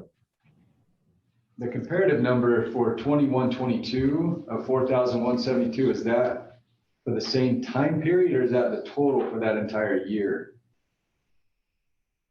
Oh, the comparative number, it's not a comparative number. I'm not seeing that number that you're seeing, I'm sorry.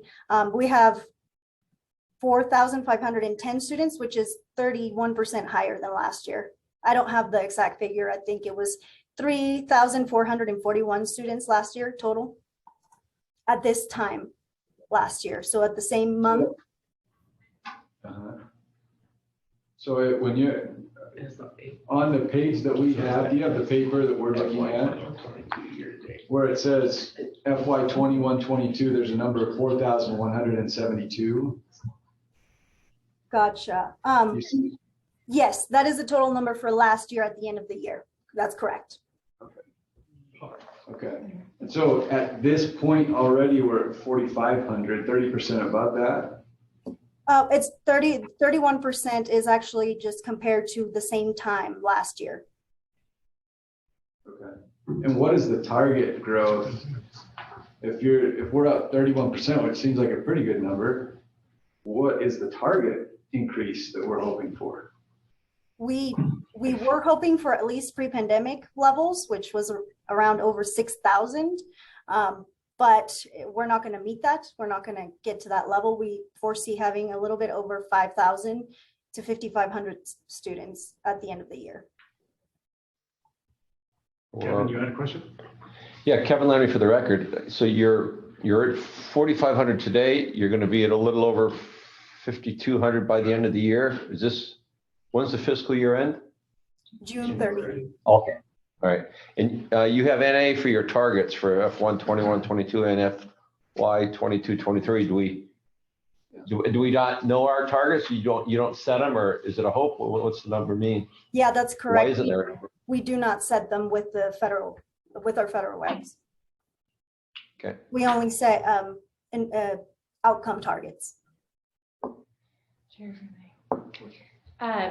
Chair Lisa Levine for the record. As the strategic planning committee is working on the WIOA plan, that is the type of feedback that I would very much recommend you bring to that committee, because that, if you want very specific performance metrics and outcomes and goals and objectives to be outlined in that plan, that's where that would go. And that's what she's referring to, that there's no target objective, if you will, because it's not in the WIOA state plan. It's never been set.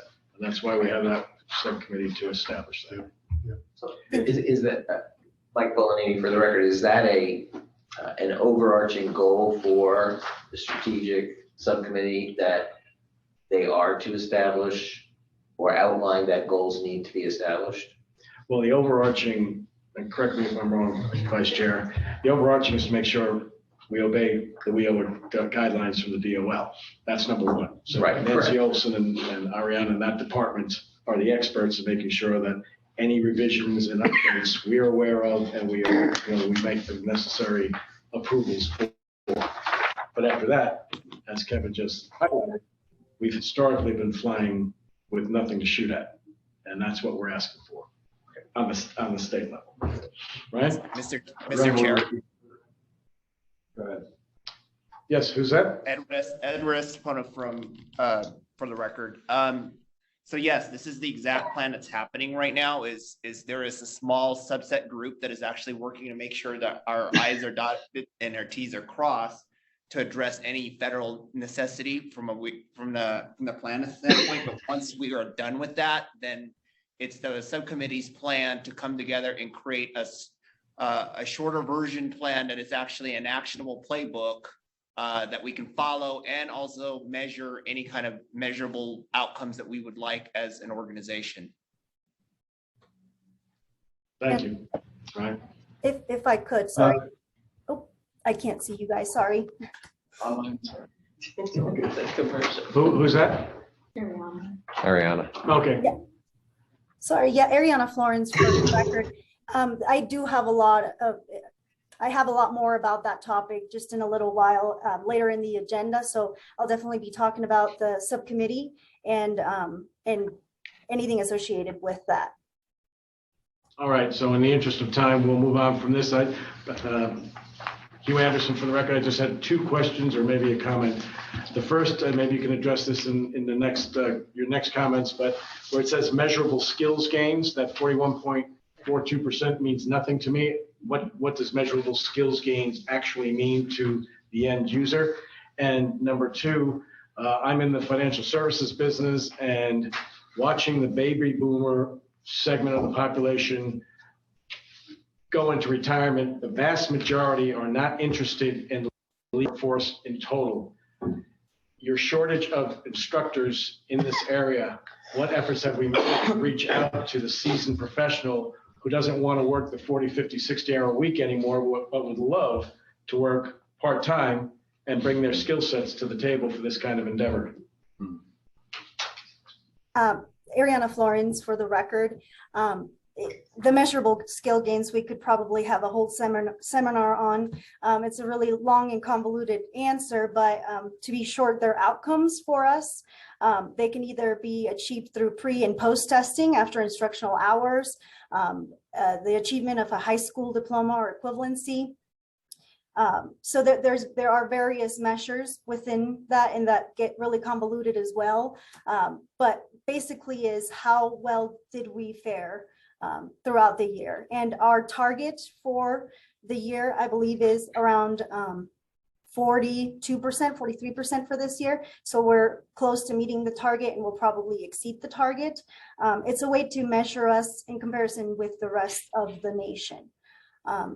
In terms of your second question for the hiring, all of the programs have gone through different routes to try to get more teachers. A lot of them work with the school districts, with retired teachers, as you mentioned. They don't have any licensure needs in adult education, so they are able to work with teachers that are just getting started or don't have a lot of experience. But it is a different type of demographic to teach to adults.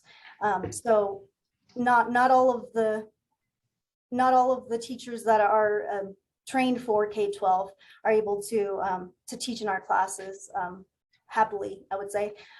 So there are no current efforts at the state level to hire, but that's something that we definitely would want to focus on in the coming year.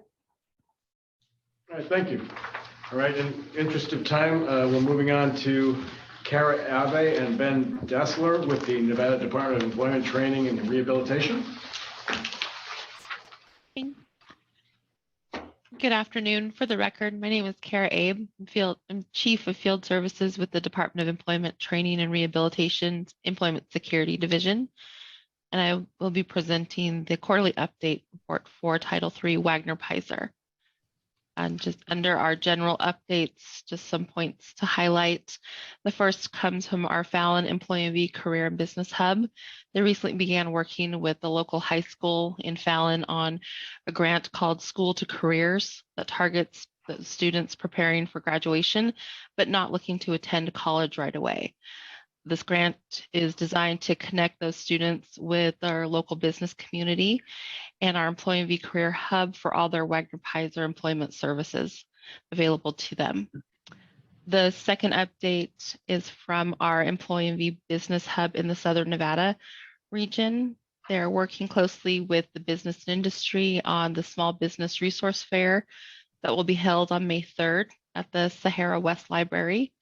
Our Employee staff have been working hard to collaborate on this event and will be on site to assist with all the business needs. Under performance measures, it was requested at the last meeting that I include an explanation of Wagner-Peiser performance measures in this quarter's report for the board's edification. So should any additional information be needed, please let me know. Performance measures are a combination of monthly and quarterly goals for which the program works towards to achieve during the given program year. For this current quarter, the total number of job seekers was 3,150 individuals were registered. This number is down about 37% from our planned goal of 4,800 individuals. In contrast to that, the total number of job listings posted within our Employee system is 2,842 job orders.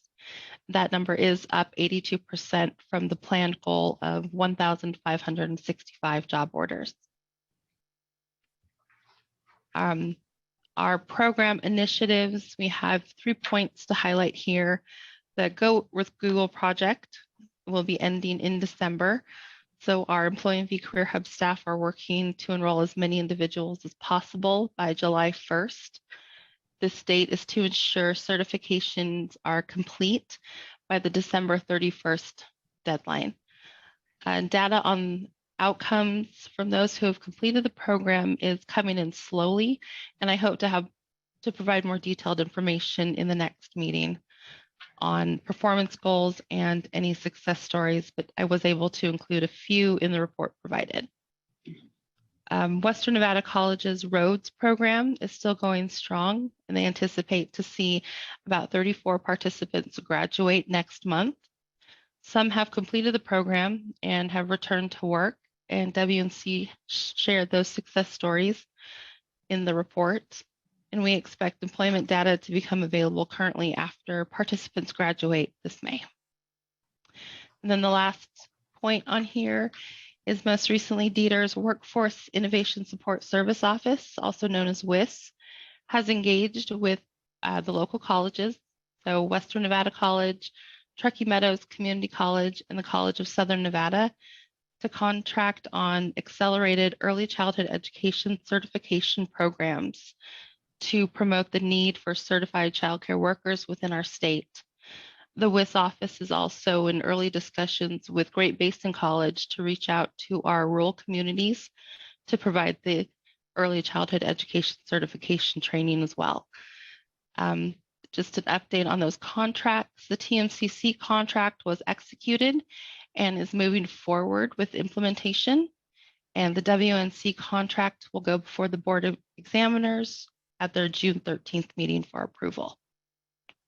And with that, I welcome any questions. Ken Evans for the record.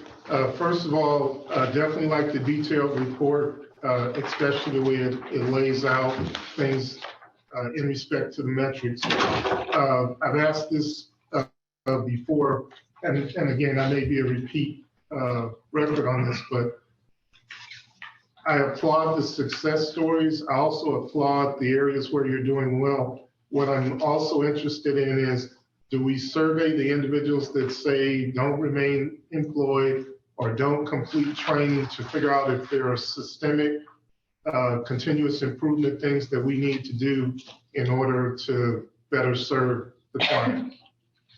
So we do survey as many as we can, but our staff is trained to do follow-up. So those who do not complete the training will be followed up with their case manager, program account manager, to find out where there were struggles. So to either get them into a different type of training or different ways to find employment. The same thing for those who don't retain employment. Follow-up is done with those individuals as well. And it's a case-by-case basis on those. And sometimes they do take longer than others. That's why with our Grow with Google program or our Roads program, some of the data coming back is slow because they are still working with case managers. Okay, so I want to ask this out of respect for time. Can I speak with someone offline? Because what I'm interested in is, I appreciate everything that you said, because definitely it's going to help with the individual client. But what I'm also interested in is systemically, are there things that we need to do, I'm going to use my buzzwords, to make sure that we have a more professionally and culturally competent system? So that's the reason why I'm asking questions from a systemic standpoint. But again, I'll ask for that conversation offline out of respect for time here. But maybe what may happen is, based on those offline conversations, bring something back to the full board or to our subcommittee for barriers in underserved communities. Thank you. I will be happy to have those conversations with you offline if we need be. Thank you. Mr. Chair, this is Leslie Mujica for the record. May I ask a question? Yes, Leslie. Can we get information about the event on May 3rd? I think we need to know what happens at those events. I'm just on my behalf. We can make that happen. Thank you. Kara Abe, for the record, I can forward the information to Caitlin so she can disperse. Thank you, Chair Lisa Levine, for the record. Just wanted to obviously say that early childhood education contracts, this is great. This is something that this board has been working on now for well over a year. I just wanted to ask the question to the Dieter staff. How is the funding determined per community college? Because if my math serves me right, for the greater Reno area, for the 2 community colleges, it's $1 million, and for the greater Vegas area, it's $300,000. And I'm just trying to understand that, especially recognizing the College of Southern Nevada is actually the largest NC institution in the state. Kara Abe, for the record, I will actually have to defer to somebody within the WIS office, either Janice Klein or Samantha Hill Cruz, if they are on, to answer that question. And this is Linda Parvin with the Employment Security Division, and Janice and Samantha can give you details, but the colleges were asked for budgets, and so the amounts were determined by the colleges. Okay, Lisa Levine for the record. Was Nevada State College also included? Because obviously they have a large focus on early childhood education, Nevada State University, as well as just education in particular. So were they included in the conversation as well? I'll defer to Janice or Samantha on that one. I'm sorry, this is Linda Pepper for the Harleen Johnson for the record. We have not reached out, Lisa. We would be more than happy to do that. We reached out to the partners that we have typically dealt with in the past, so we will add them to the list. Just again, Lisa Levine for the record. I think it's the right approach because when we look at labor force participation, especially the unemployment rate, Southern Nevada's unemployment rate is not only the largest in the state, but it's one of the highest in the country. So that might make sense. Thank you. All right, moving on to Michelle Merrill with the Nevada Department of Employment, Training and Rehabilitation, Vocational Rehabilitation Department. Michelle? Good afternoon. Yes, I'm Michelle Merrill. I'm the Deputy Administrator of Program for Vocational Rehabilitation, and I'm presenting today. Michelle, push your volume a little bit or get closer to your mic. Okay, sorry. I'm in a borrowed desk, so I hope you can hear me. Much better. Okay. Michelle Merrill for the record, Deputy Administrator of Vocational Rehabilitation, presenting for Drazen Alez, who's in DC presenting at a fiscal conference. As you can see from our graphic, I'll kind of go through the months. Starting in January, brought us the news that Voc Rehab and 11 other states were identified for monitoring by our federal partner, the Rehabilitation Services Administration. They will be on site in Carson City to perform the fiscal monitoring on June 13th through 15th. And this will be the first time that RSA has been out to monitor us since 2018. Moving on, after the January soft launch of our new vrnevada.org website, we're happy to say that in Q1, the website is now available in 5 languages: English, Spanish, Tagalog, Korean, and Chinese. The 5 most prevalent languages spoken in Nevada, with a link to real-time American Sign Language interpretation assistance. The site is fully ADA compatible and adds many new features to improve the user experience and cater to the needs of people with disabilities while adding transparency and accountability for the program. Moving on to February, after the branding success of our new VR Nevada website and the other branding efforts in 2022, including the new logo, the Bureau of Services to the Blind and Visually Impaired and the Blind Enterprise of Nevada program both adopted new logos, as you can see on the graphic. These logos are reminiscent of the VR Nevada logo, as they are part of the VR family. And they have a stylized eye, which reminds the viewer that both BSBVI and the BEN programs are dedicated to serving individuals who are blind or visually impaired. A page specifically for the blind and visually impaired was also added to the vrnevada.org website to bring emphasis to those services for those who need them. February also saw the development of our first pre-employment transition services camp for the deaf and hard of hearing. For students in Nevada, it's called Camp Shine, and it will be held on the campus of UNLV June 26th through 30th, and it will serve the entire state.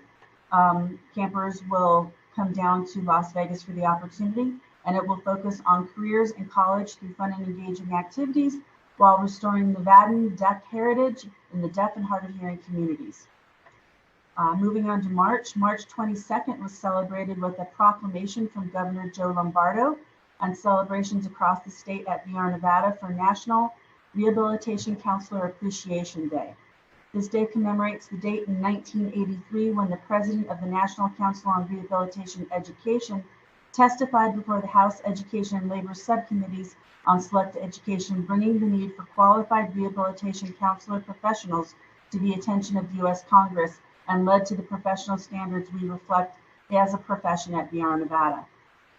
And also in March, VR Nevada and the Nevada Department of Education Office of Inclusive Education finalized a data sharing agreement. It will facilitate data-driven decisions for the 2 agencies, and it's the first of its kind, and will facilitate improved communication for both agencies.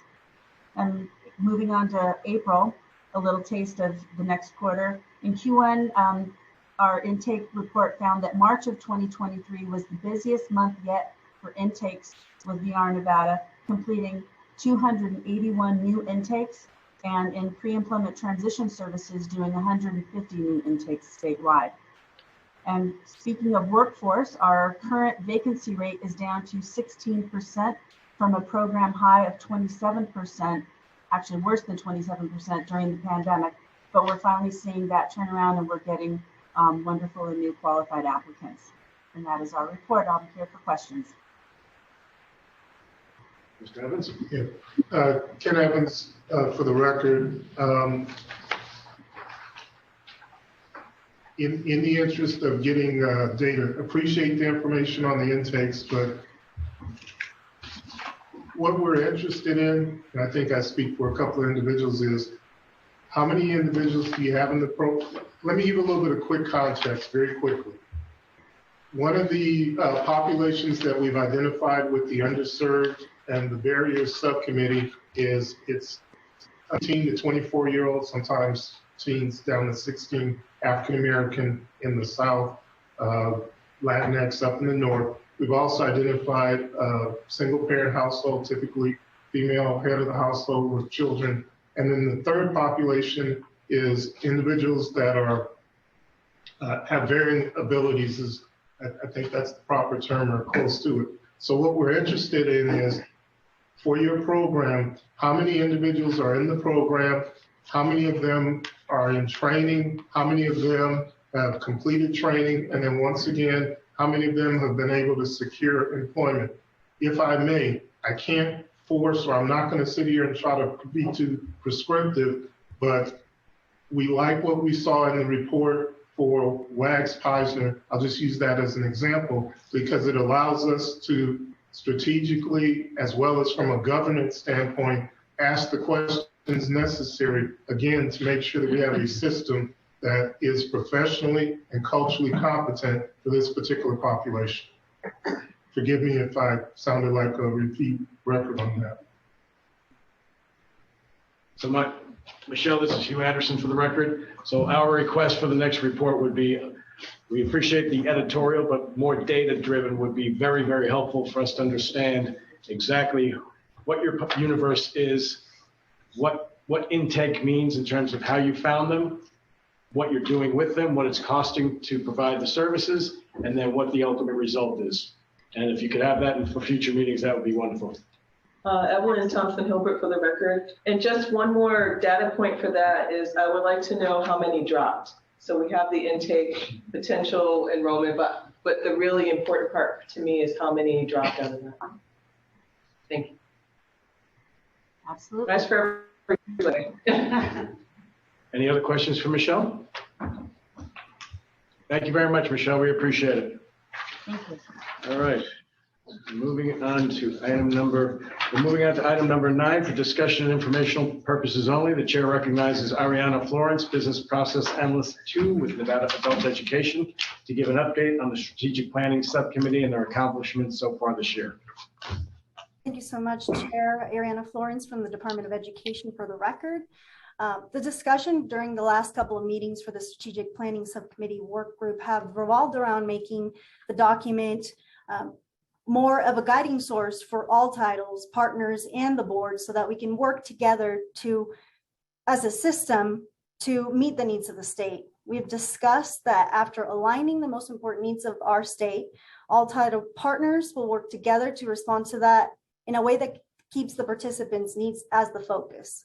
We're also working on concentrating our efforts on a smaller number of strategies than the previous document, around 5 achievable goals or so for the plan that would enhance the work that we do together as a system. Some areas of the plan will remain as individual responses due to the nature of that federal prompt, but the majority of the document will be aligned to work together to achieve those main strategies. In our next meeting, we hope to be able to review the need for the state, as will be provided by David Schmidt from the Research and Analysis Bureau, and start to craft a combined response that takes into consideration how all partners contribute to serving and alleviating that need. We look forward to having more information in the near future as we start to develop the strategies for the plan. We've also held separate meetings with various states to discuss the strategies for rewriting and implementing the new state plan. Vice Chair Ken Evans had a great suggestion to reach out to other states to chat with them regarding their WIOA systems and to find out how they're approaching the changes to the state plan and the strategies and tools that they're going to develop to implement those changes. We were able to connect with other states with the help of the National Governors Association. So Katie Gilbertson and Vice Chair Ken Evans and I have met with Connecticut and Oregon so far to discuss the plans for their states. We have had a discussion, we also have a discussion with North Carolina scheduled for this Friday. So I'm very much looking forward to learning about their system and their plans. Katie, who's been amazing at coordinating these, thank you so much, Katie, is also working on scheduling with Kentucky. Some key takeaways from me, and Katie or Vice Chair Ken Evans, please chime in after with your own. But after we spoke with them, they had a lot to draw from. In Oregon, their strategies had been compiled into a small 2-page document that focuses on equity and inclusivity, clear understanding of the use of the workforce system, increasing accountability through research analysis and reporting to the governor and legislature, and lastly, the close alignment between education, economic development, and workforce development. To achieve this, they plan on establishing baselines, using disaggregated data to drive policy decisions, the completion of an annual survey to assess system utilization, annual focus groups with all stakeholders, the creation of a continuous improvement committee, having a biannual system assessment, creating common measures and priorities among all system partners, creating 3 consortiums. They have healthcare, manufacturing, and technology, and providing the board and all partners a quarterly program progress report. They also plan on hiring consultants every other year to do an assessment, a full assessment of their workforce system. Now in Connecticut, in 2020, the governor established the Office of Workforce Strategy, which are the folks that we had the pleasure of meeting with last week. And they talked about how their governor made workforce a priority in their state by making that office an independent entity. They did an assessment of all major industry pathways and barriers and created committees on WIOA, career pathways, business engagement, barriers, and data. To get greater stakeholder engagement, they only allow CEOs from various organizations to lead these committees. In Connecticut, they were also awarded $24 million through the American Rescue Plan's Good Jobs Challenge, so they could invest in a stronger and more diverse workforce across all industries. Like Oregon, they created a strategic plan outside of the WIOA state plan to give it leverage. They also discussed how they hired a consultant to assist with the writing of the plan, but they actually underestimated the capacity that was required to implement it. They expressed that it would be best to create a timeline for the implementation of the strategic plan that takes into consideration our existing resources and capacity to avoid that. They also advised us to work closely with business and industry, economic development, and legislators to achieve the strategic plan and to strengthen the ties to the sector councils. We really look forward to making all these findings available to the Strategic Planning Subcommittee work group to see how they're going to incorporate some of those great ideas into our plan and strategy. Thank you so much. That's it from me. As I said earlier, please chime in, Katie or Vice Chair Evans, if you have any thoughts, any additional thoughts or takeaways from the meeting. Thank you. We have time for one question for REM. Quick question, Evelyn Thompson-Hilbert.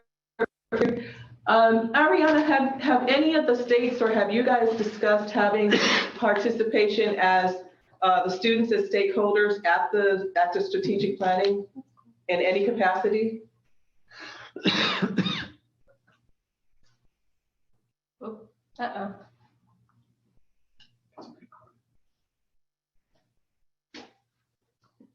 I can answer.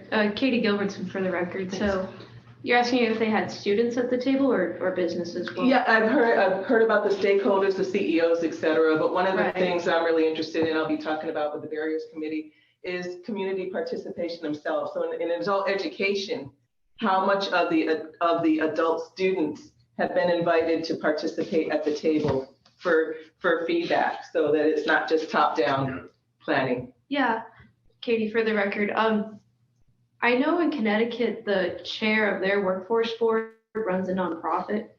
I don't remember for what, so I'm not sure if they're getting the adult ed side of it, but I know that they're getting the nonprofit community aspect of it. That's something we can connect with the other states about too. It's not a bad idea at all. The receivers of the services, in other words, and again, Yeah. this is across the board with all of I them. don't think it's been mentioned. Yeah, but I just think it's important to put in the space Yeah. for all of our efforts, because that's a voice that usually isn't, I heard included. I'll say that Yeah. since we're being recorded. Right. Thank you. Yep. Thank you. I don't even know where to look.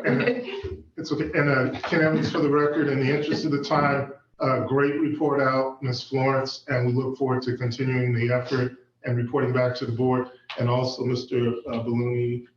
Bellini, I hope that addressed, I think it addressed the question you asked about the compliance part of what we're doing versus strategically where we're going. Correct. Thank you. Move to item number 10 for discussion informational items only. The chair recognizes Vice Chair Ken Evans, Chair of the Barriers and Underserved Population Subcommittee, to give an update on their endeavors so far. Yep, and I'll go quickly in the interest of time. For the record, Ken Evans, Chair for the Barriers and Underserved Population. I just mentioned a few minutes ago the three subpopulations or subgroups that we're focused on. I would venture to say that childcare, some of the childcare issues for one of the subgroups or subpopulations is being addressed by the childcare working group. We're in the process right now of continuing to work with this group. What's coming up that I'll announce is next Wednesday, for those of you that, whether you're on the subcommittee or not, next Wednesday afternoon, we'll be having the next meeting for the barriers and underserved populations, where we'll dig deeper into what are some of the systemic things that we need to discuss. We'll actually be at the Westside School. Thank you to Dr. Tiffany Tyler Gardner, who will be hosting it, as well as making sure that we have some presentations where we talk about some of the barriers that exist in our market, as well as things that we need to consider to move forward. So again, that'll be next Wednesday, April 26th in the afternoon. Where we are, and you probably heard the theme of me asking certain questions, that's where we want to get to is, yes, we want to applaud the success stories, but for the people that don't make it through, whether they don't complete training, they don't get a position, or whether they don't stay with the position, that's kind of what we want to focus on to make sure that we're identifying systemic things. Yes, we expect the individuals to do what they're supposed to, but at the same time, systemically, we need to identify if there are improvements that we need to focus on. And that'll be the focus of that group. And I anticipate the next priority, not to the sacrifice of the third group, which is the reason why I asked the question about the able varying abilities group. But I think the next group that we think we're going to focus on is the African-American males, which I'm glad Mr. Genfee asked the question. We're going to be focused on how do we reach them? Are they accessing the system? If they are accessing the system, what's happening? And then up north, the Latinx population, males. Any questions for Ken? All right, I'm seeing none. Before moving on, I'm sorry.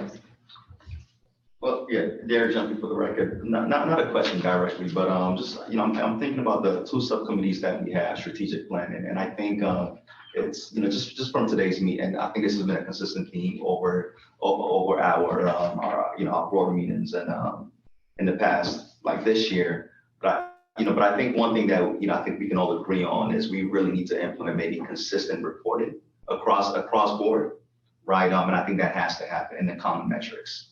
Right, we're hearing the same terms, but with different meanings.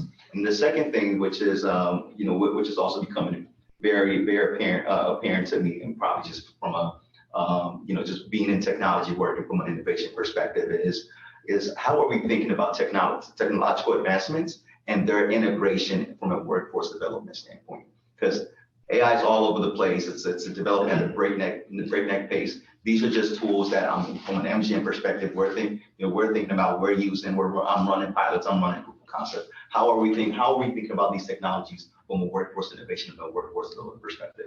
And I think this has to be part of our strategic plan going forward. So those are the two things that I want to add. Yeah, because, thank you, Mr. Chair. Please. Okay. Very quickly, for example, I don't understand all of the AI. I know enough to either be dangerous or definitely ask questions. But for example, my understanding of AI is it has the ability to look at some of the metrics, look at some of the data, and perhaps help us interpret, if not possibly come up with some recommendations systemically for possible areas of improvement, if I understand the technology correctly. Well, dear Jen, for the record, even I guess to today, I'm more concerned about the capabilities of our system today. Let's not even talk about AI. What does our technology infrastructure even look like today, right? Before we even start to think about more of these emerging spaces. So Derek, Hugh Anderson for the record, one of the key things that we have been trying to evolve is a dashboard where this committee can sit in front of data consistently presented from all programs, from all requested information, and it stands on its own merit as a dashboard, which then will list the proper questions of the providers of that data. So it's slightly out of reach at this point, but I have a hunch that you'll be integral and part of getting that done with us.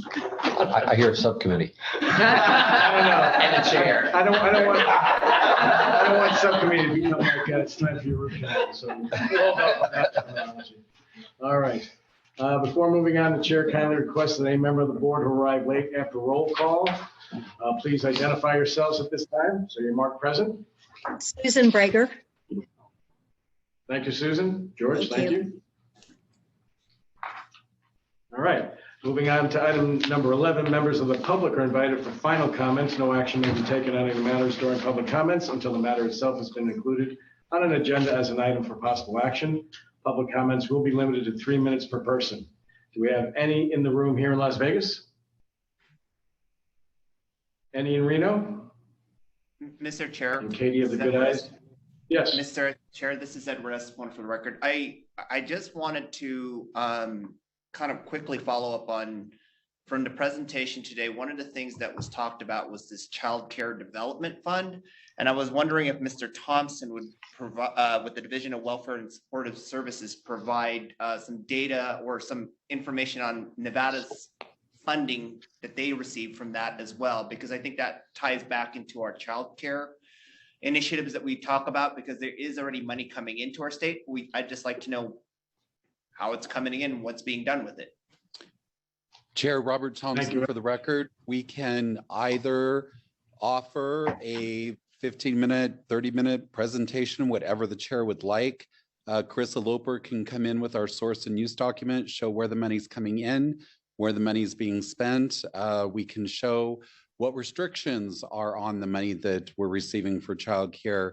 You tell me what you would like, and we will be glad to present it either at a presentation or in a report. Okay, thank you. We'll take that under advisement. Do we have any comments on the telephone or Zoom?